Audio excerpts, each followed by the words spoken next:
In today's video, I'm going to teach you how to create an infinite loading animation in Figma.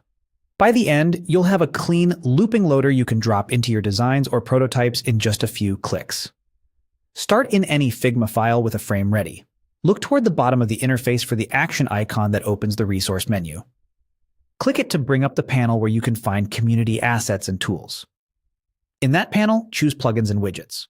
This is where we'll access the tools that provide ready-made animated assets so you don't have to build the motion by hand. In the search field, type the word animations. This helps surface plugins and resources that include motion content. From the results, select Icon Scout. Icon Scout is a popular library that offers icons, illustrations, and, importantly for us, animated elements that work well in Figma. Once Icon Scout opens, look for the search bar inside the plugin and click it to activate the search.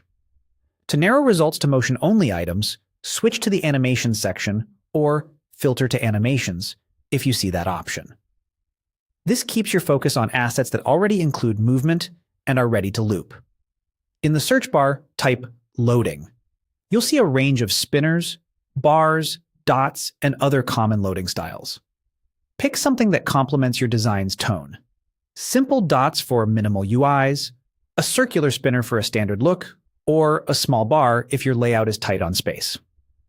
Subtle, low-contrast styles usually blend best and feel less distracting. From the results, choose a free option so you can use it without friction across your files. When you've found one you like, click Add as GIF. Adding it as a GIF is key. Animated GIFs in Figma play automatically and loop by default, which gives you that infinite loading effect without any extra setup. The GIF will drop onto your canvas. You can resize it by dragging a corner while holding Shift to keep it proportional. Keep it small and centered near the area where users are waiting, next to a button, inside a card, or in a modal, so it reads as contextual feedback. A few tips as you place it. Maintain enough contrast against the background to keep it visible, but avoid overly bright colors that compete with your primary actions.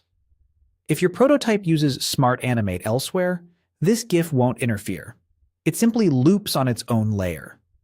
And if you duplicate the frame in a prototype flow, the loop continues seamlessly, reinforcing the perception of ongoing work.